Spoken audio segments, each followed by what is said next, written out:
The attendance was 17,011. Can't read this. It was second largest something. Awesome.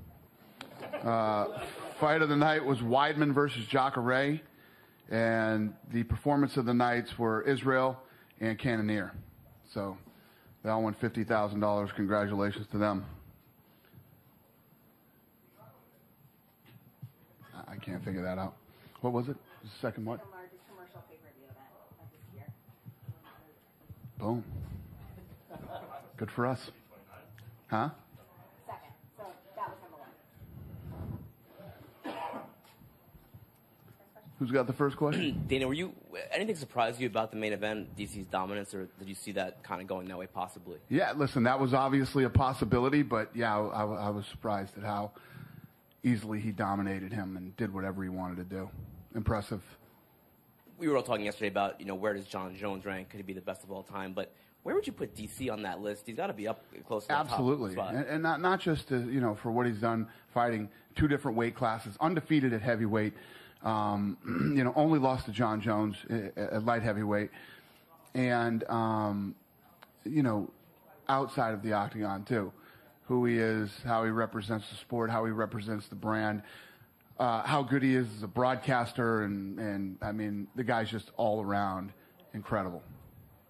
One day when you decide to possibly step away from the UFC, could DC be a guy to be the president of the UFC? You think could he be an ambassador in that way? Oh, definitely. If you look at when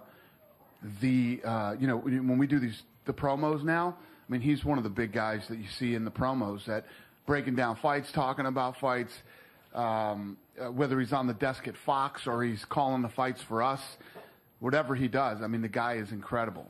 He could do anything. He literally can do anything. I saw him doing an interview with the media. I actually posted one of the interviews he did with the media the other day, talking about, how Derek changed his life, and this guy isn't going to fool me. This guy's a smart guy, and I mean, I was just so blown away and impressed by the interview. I'm like, I'm reposting. Have you ever seen me repost an interview that's been done by that? I've never done it. It was ours too. Thank you. Appreciate that. Was that yours? MMA fighting. Yeah. You did that? Well, it was You're just trying to take credit for it? Team effort. Team effort. Team effort. Team Got effort. it. Last thing for me, Dana. Is Brock next for DC, and any idea when that could happen? I don't know. We got to see. I don't know what he's got going on. Brock, that is. He just got done with. I haven't talked to him. Congratulations once again. Third time here at the Guardian. 205, Connor, wild. 217, ridiculous. 3 title changes, mayhem, wildness. How would you sum up tonight, 230? Thanks. It was awesome. I mean, this card was incredible. Incredible from the bottom to the top. I think you saw some new stars break out tonight. Cannonier is a guy that I was really high on early on when I saw him fight in a couple fights. So then I moved him too fast and I put him in with Glover Teixeira, who wrestled him to death. Standing up, he was beating Teixeira on the feet. Teixeira wrestled him and whatever. I said, man, this kid could wrestle. This kid could be very dangerous and whatever. But, you can't learn to wrestle that fast.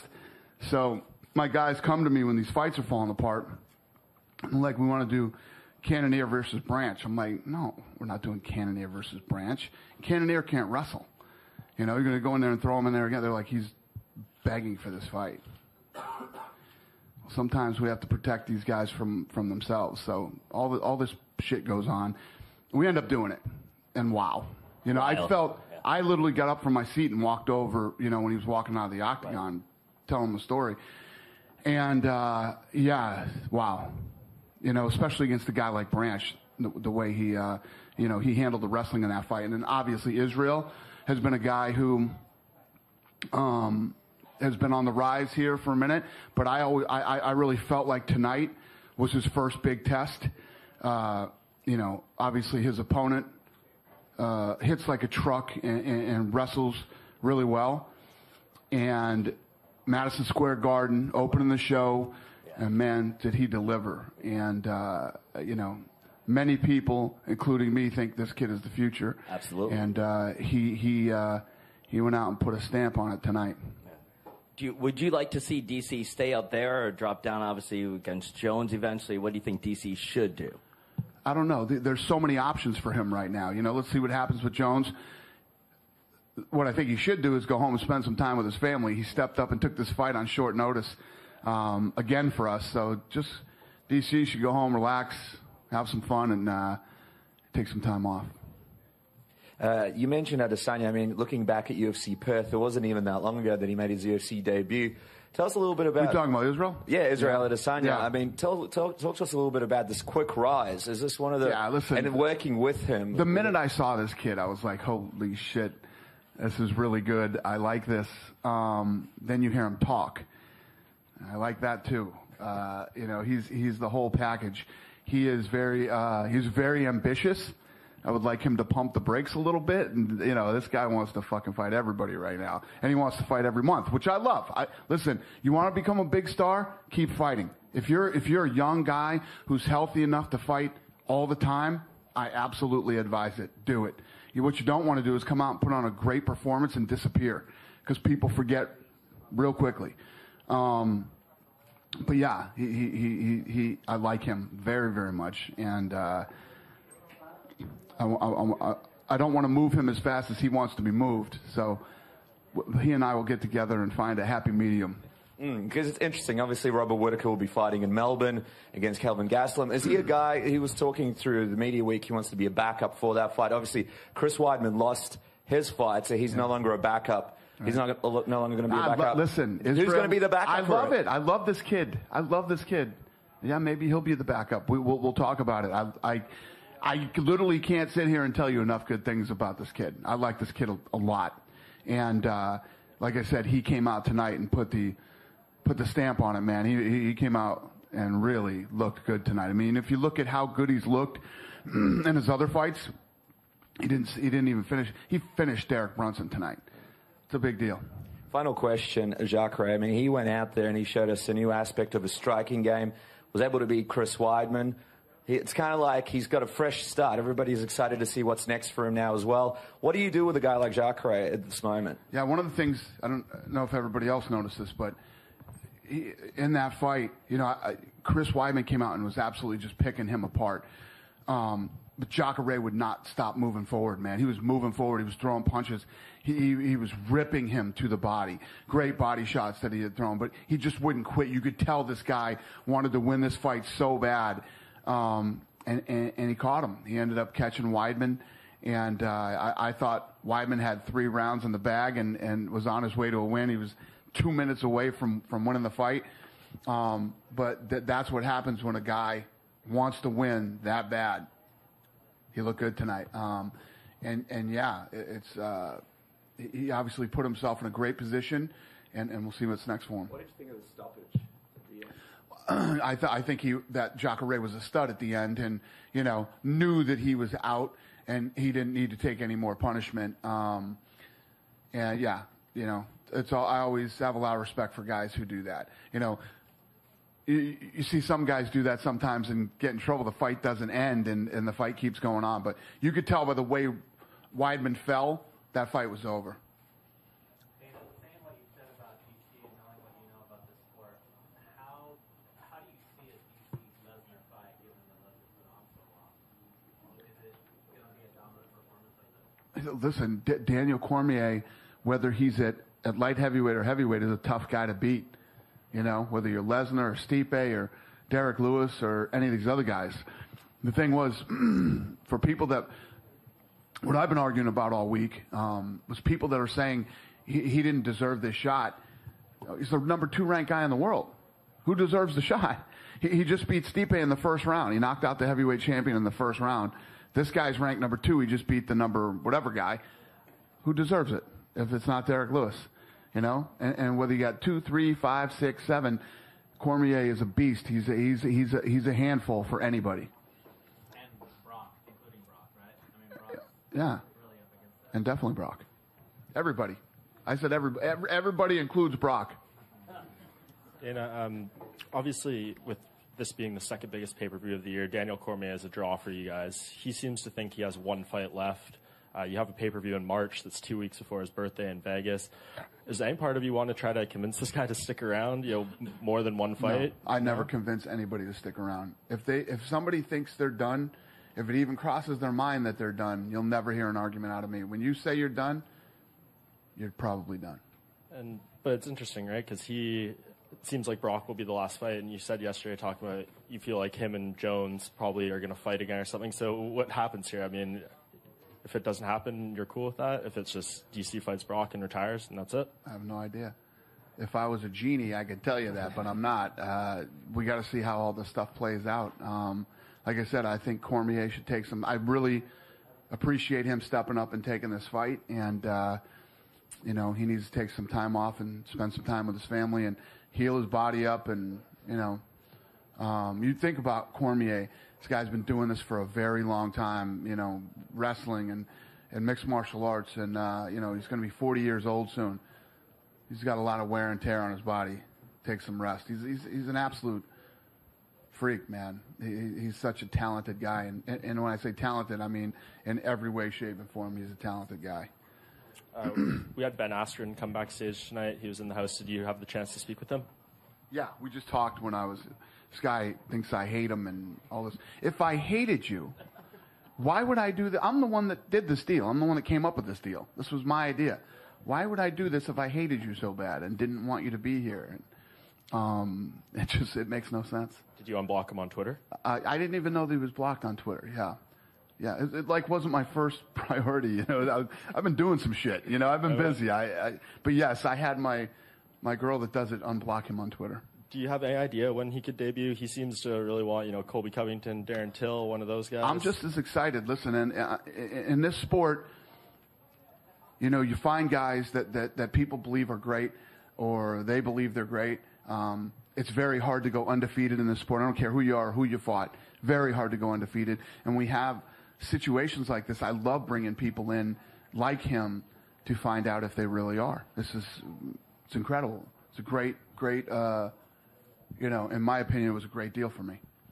And the first quarter schedule for 2019, you guys announced that tonight. It's like 11 events in the first 3 months or whatever. Can you just talk about how everything came together for that, the transition to ESPN, and, you know, is there any fights being made at this point for that first big ESPN show in Brooklyn? Yeah, we're working on all that stuff now. Actually, this fight had a lot to do with what was going to go on there. So we're, you know, we wanted to get this one behind us, and we'll be back in the office Tuesday making fights and getting ready for the first of the year.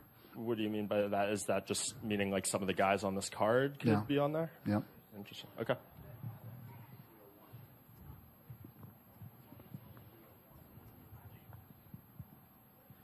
Couple quick questions for some of the losers, unfortunately, in this. Weidman, it's been rumored maybe if he lost and lost bad, it might be his last attempt at 185.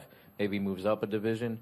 Is that part of the thought process now? He's lost to a lot of the top fighters in the division. Might be stuck in limbo if he doesn't. I don't know. I don't know anything about what he's going to do after tonight. I haven't heard anything. We haven't talked. And obviously, leading up to a fight, we're not talking about what's going to happen if he loses. You know what I mean? You know, Weidman will go home, probably take a couple weeks and, you know, shake this off and then start talking about what's next for him. And with Lewis, you know, losing to Cormier is, you know, everybody's lost him except for one person, obviously. Right. So it's not the end of the world. Not terribly damaging to him to lose to the champion. Are there thoughts of who he, you know, Ngannou, Stipe, just whomever just happens to fall in his lap in a few months? Who? For Derek? Yeah. I don't know. We'll see. We'll see what happens. Okay. You mentioned that Adesanya is very ambitious, but you want him to pump the brakes a little. There was something on the UFC Twitter right after the fight about him possibly fighting Rockhold soon. Would you like him to fight that high caliber of an opponent next, or would you like him to kind of work his way up through the middleweight division? That's absolutely not true, and that probably was something that was, you know, who should he fight type thing. Yeah. Should it be Rockhold? Should it be this? Yeah, it's not true. We have an opponent in mind for him. Yeah? Yeah, it's not Rockhold. Does his rise remind you at all of Conor's rise, with just like calling people out, talking smack, and, you know, beating opponents that are favored against him, fighting often? I think it's totally different. I think he's a completely different person than Conor. He has a completely different personality than Conor. He's very different. Obviously, a very different fighting style than Conor. I wouldn't compare those two at all. Would you consider doing something with him and Whitaker in Australia or New Zealand in the future, considering they're both from that area? Well, he was just saying, the gentleman over here was saying that Israel wants to be the backup on that card. Yeah. So we'll see. Have you talked to Diaz at all about tonight? No. Do you have a message for him? No. Regarding the 165 or anything like that, even after all these weeks? No. Do you think that, would you like to see him versus Dustin in the future still happen? I'm not interested. Listen, I've explained this 100,000 times. Yeah. We have a guy who loves the Diaz brothers. He tried to make this fight. This fight did not happen tonight. You know, we call those guys and we offer them fights. So no regrets to that. I mean, the card's still dominated, still crushed without him. So I'm very happy. There it is. Actually forgot he was supposed to be on the card. My man. Yeah. There, over here. Yep. It's a bit of a change of pace fight weeks, obviously. There was a lot of animosity in the previous fight week. How nice and relaxing is it for you to just have a calm, smooth sailing and almost jovial fight week? I'm sorry. Say that again. Amazing. I'm deaf, man. You just talk a little louder. I'm saying the last fight week, there was a lot of animosity between, obviously, Conor and Khabib. This one's the complete opposite. Right. How nice is it to have a nice, jovial fight week? Listen, it is what it is. I mean, I say it all the time. This is the fight business. You're going to have people that don't like each other. Israel and Brunson weren't very friendly with each other. They there was some animosity between those two, but that's normal. This is people fight for a living, and you're going to have, the guys that don't like each other, and you're going to have the guys that totally respect each other and have no problems. It's all good to me. The thing is that we were prepared for the whole Khabib thing. We were ready for all the stuff that happened. I didn't let fans come to that first press conference, and I was absolutely right not to let fans come to that thing. Then we were ready for anything that could possibly happen, and Khabib slipped through that one guy's arms and got over that fence, and but even when he did, we had the whole thing wrapped up in 40 seconds. Less than 40 seconds. I didn't put the belt on him. Nobody was throwing things till he got to the tunnel. All good. Well, you've touched on the lightweight division there. Obviously, it's nearly been a month since everything that happened in Las Vegas. Have you had any thoughts on how you're going to proceed with that? Proceed with the division? Yes. Well, we're on, we're on the Nevada State Athletic Commission's time now. We're waiting till November or December, whenever that thing is, and when that thing plays out, then we'll know where we sit. Then we'll know what's next. And I don't know if you saw Conor's Instagram post not too long ago. He said that he's willing to fight whoever's next in line if he doesn't get the rematch. Conor and I talked for an hour last week, and typical Conor, I would love an immediate rematch. I want to fight him again, but I'll fight whoever I got to fight to get back to him if that's not the case. And the final one for me, John Jones is back now. Do you believe this is do or die for him now? Obviously, all his past transgressions. Do I think that what? This is his last chance. Yeah, I mean, if John Jones had another mistake leading up to this fight, it would be, it would blow his career.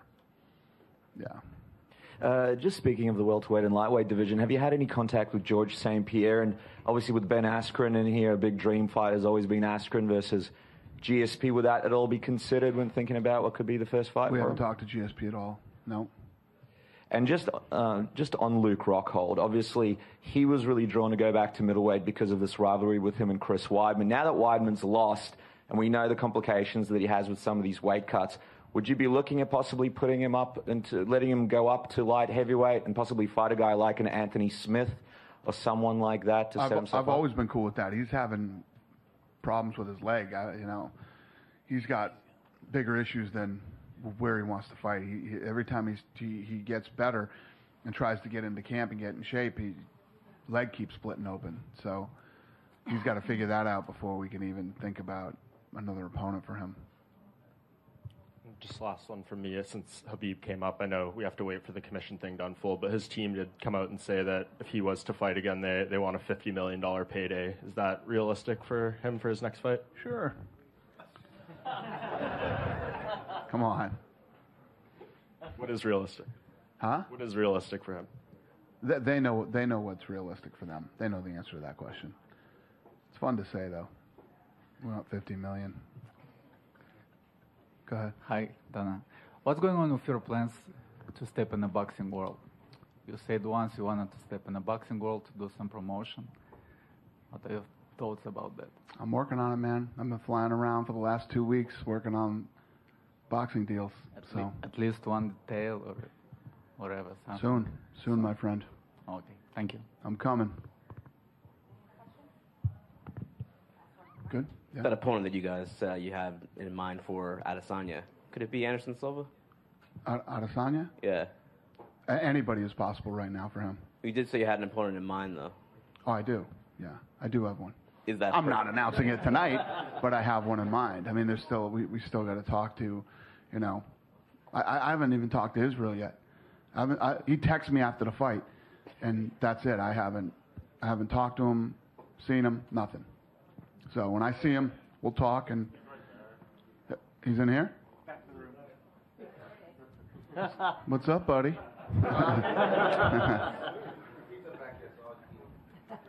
Maybe you can ask him now. What's up? How are you, kid? All right, you guys want him next? Yes. All right, he's up. Have a great night, everybody. Thank you.